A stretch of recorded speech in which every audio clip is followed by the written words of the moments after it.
들어갈까 합니다.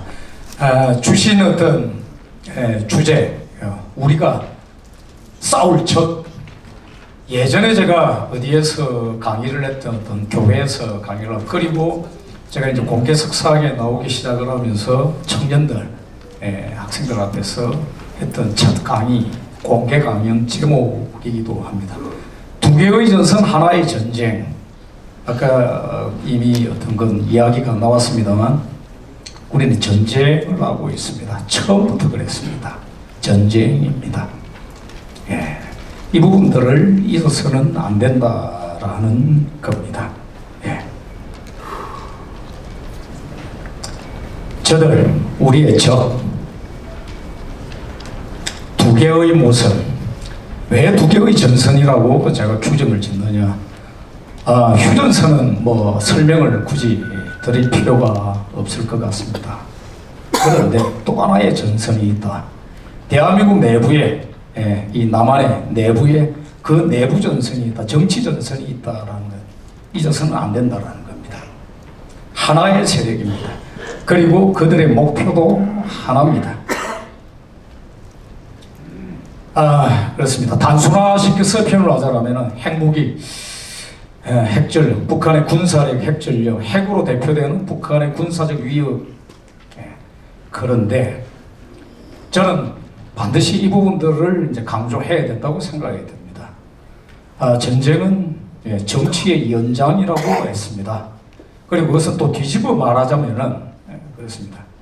정치는 또 다른 의미에서의 전쟁이기도 하고 정치적인 어떤 전력, 그리고 정치적인 어떤 힘, 이런 부분들은 어떤 그 전쟁의 어떤 그 무기이기도 하다라는 부분들을 절대로 간과해서는 안 된다라는 겁니다.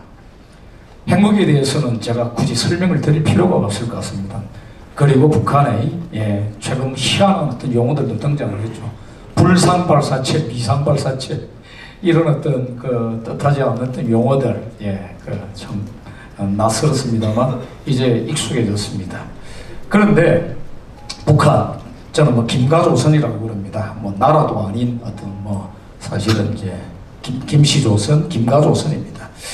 그런데 이들의 무기 중에 정말로 중요한 무기가 바로 종북좌익이라는 남쪽에 있는, 사실은 북한의 핵무기로 대표되는 군사전력 못지않게 중요한 전략 무기가, 정치적 전략 무기가 바로 남한 내에 존재하는 종북 좌익 세력이라는 부분들, 이걸 잊어서는 안 된다는 겁니다. 안보 태세가 지금 와해 상태로 들어가고 있습니다. 그런데 만약에 우리 국민들의 어떤 그 이념 무장, 안보 의식이 강력하고 철저하다 그러면은 저들의 기도가 저렇게 쉽게 먹혀 들어갈 수는 없습니다. 그런데 종북 좌익들이 어떤 바보는 그렇게 얘기했습니다. 요즘 저는 막 그냥 쉽게 빨갱이라고 표현을 합니다. 빨갱이가 어디 있느냐? 이제 긴 설명 필요 없습니다. 빨갱이가 어디 있는지 제 설명이 필요합니까? 저쪽에 경복궁 뒤편에 참칭하고 앉아있지 않습니까? 그렇습니다. 그 전에는 그런 이야기들이 끊임 없이 나오고 있습니다. 요즘 그런 거 없다. 그렇지 않다는 겁니다. 이들이, 이 종북 좌익 세력들이 내부 교란을 하고 우리의 어떤 그 이념을 해체시켜 나오고, 그러면서 안보 태세가 와해에 들어가는, 이게 같이 진행되고 있는 게 가장 중요한 포인트다, 이런 말씀을 드리겠습니다. 남쪽에 남한의 종북 좌익 세력들 유혹입니다. 쉽게 말해서 저널리즘의 용어로 포퓰리즘이라고 그러지 않습니까? 각종 퍼주기. 이제 문재인 정권의 행태를 보면은 다 이해가 되실 겁니다. 소득주도 성장 운운부터 시작을 해가지고 온갖 가지의 포퓰리즘. 그렇습니다. 뭘 올리고 퍼주기로 일관하고 이런 유혹을 거듭해 나갔습니다. 그리고 또 동시에 한편으로는 협박을 합니다. 이렇게 나오는 거죠. 사실 저는 어떤, 그러니까 전쟁 공포를 들먹이는 협박들은 일부에는 좀 먹혀 들어갑니다. 언제나 동서고금이 다 그렇습니다. 어쨌든 전쟁은 막아야 될 것 아니냐, 이렇게 떠들어대는 사람들이 있습니다. 전쟁보다는 평화가 낫다, 뭐 이렇게 이야기를 한 사람도 있었죠. 그런데 그런 식의 발상법 태도가 사실은 전쟁을 불러오는 거죠. 만약에 어떤 전쟁보다도 평화가 무조건 낫다 그러면은 그냥 항복하면 되는 것 아닙니까? 그 심리를 불러일으키는 어떤 정치 전략을 구사를 하는 겁니다. 그런 어떤 평화론을 가지고서 협상론을 들먹이고 이렇게 하는 겁니다. 그래서 저는 두 개의 전선이라고 말씀을 드립니다. 이 두 개의 전선은 대한민국 현대사를 관통한 근본적 대치선입니다. 처음부터 지금까지 계속 이어지는 전선입니다. 이 부분들 흔히 대한민국의 역사, 근대, 현대의 성취를 한강의 기적이라고 표현하지 않습니까? 한강의 기적이 어떻게 이루어졌습니까? 어떤 사람들은 이렇게 이야기를 합니다. 박정희 대통령이 아니었다 하더라도 뭐 국민들이 열심히 하고 잘해서 국민들이 열심히 했습니다. 그런데 북한이 저렇게 경제가 망가지고 한 거는 김일성은 잘 지도를 했는데, 김일성과 그 공산 집단은 잘 지도를 했는데 인민들이 열심히 안 하고 싸가지가 없어서 그렇게 된 겁니까? 아니죠. 어떻습니까? 우리는 어떻습니까? 저는 이렇게 단언합니다.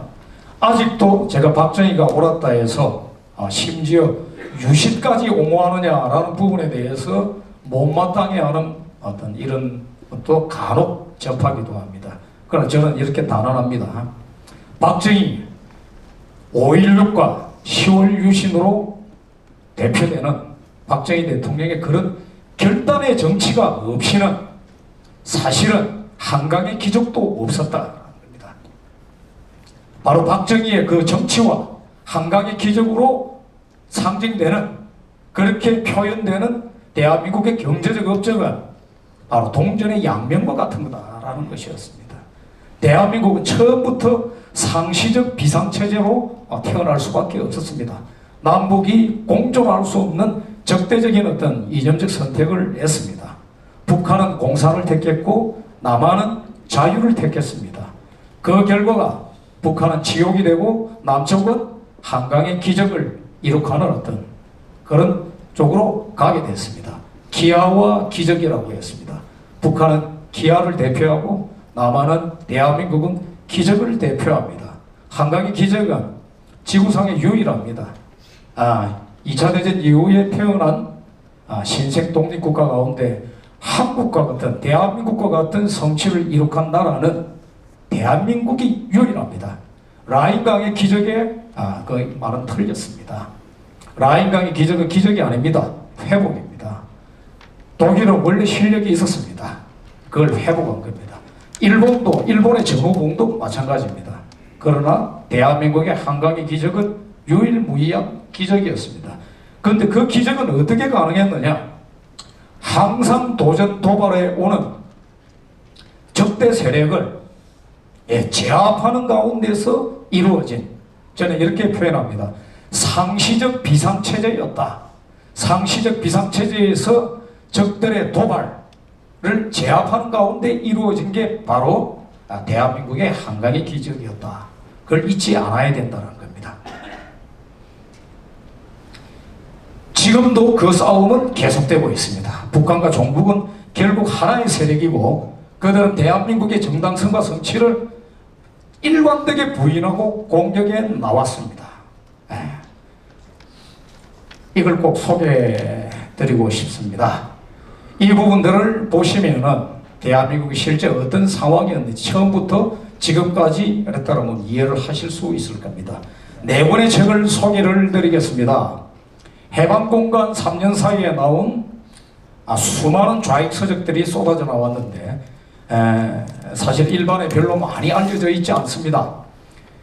1945년 해방되자마자 나온 책 공산당 선언입니다. 참 빠르죠. 공산당 선언 뭐 다 아실 겁니다. 마르크스의 공산당 선언.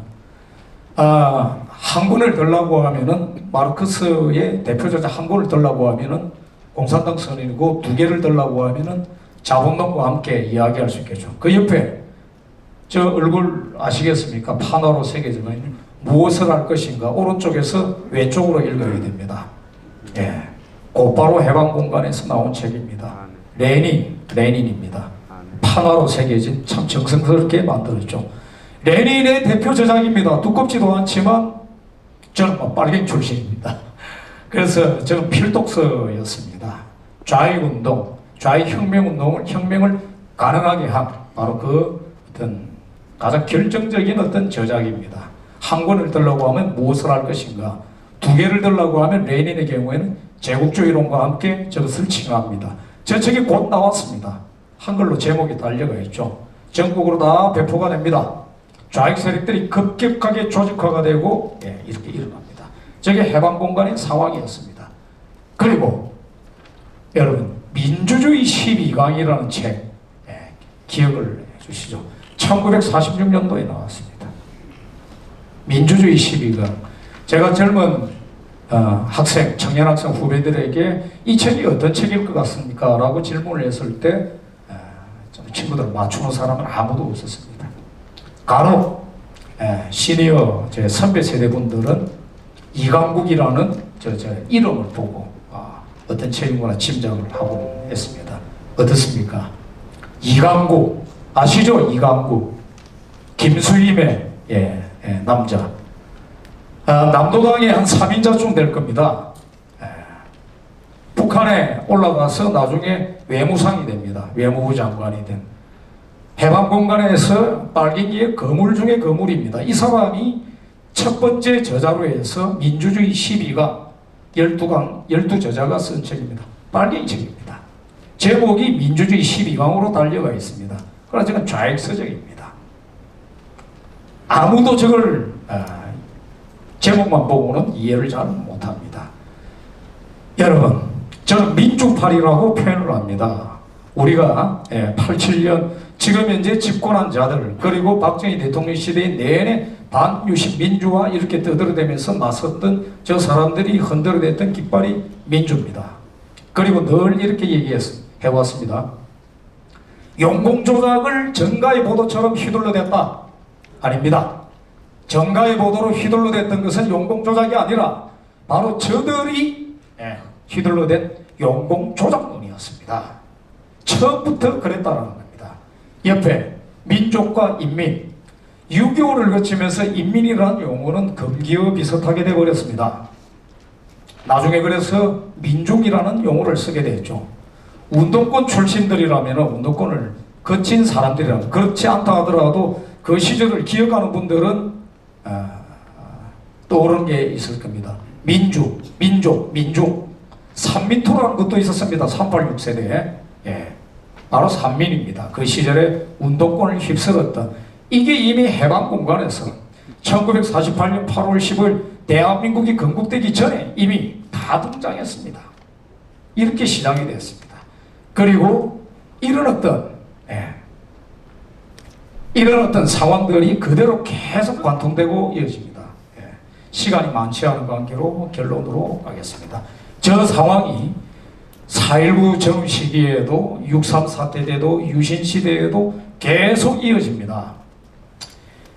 박정희 대통령 시대에 4대 공안 사건이라는 게 있었습니다. 인혁당, 통역당, 해방전략당, 난민전 이런 거 좀 들어보셨을 겁니다. 저들은 다 용공조작이라고 했습니다. 그러나 저는 아니다라고 얘기를 합니다. 제가 아니라고 하면 아닌 겁니다. 왜냐하면 저는 그때 지하서클에 있으면서 이렇게 배웠습니다. 1학년 겨울방학 때 마치는 겨울방학 때 좌익 지하서클에 남아있던 밀봉 교육을 받습니다. 선배가 복사물 뭉치 잔뜩 들고 들어와서 이렇게 얘기합니다. 검찰의 공소기록입니다. 이렇게 얘기를 합니다. 용공조작은 없었다. 이것은 남한 변혁운동의 피 흘린 발자취다. 이렇게 이야기를 합니다. 그렇구나. 바로 1년 뒤에 제가 후배들을 또 그렇게 가르쳤습니다. 똑같이 가르쳤습니다. 용공조작은 없었다. 이것은 남한 변혁운동의 피 흘린 발자취다. 민주화 보상 심의가 진행이 되고 재심이 진행되고 소동들이 막 진행이 됐습니다.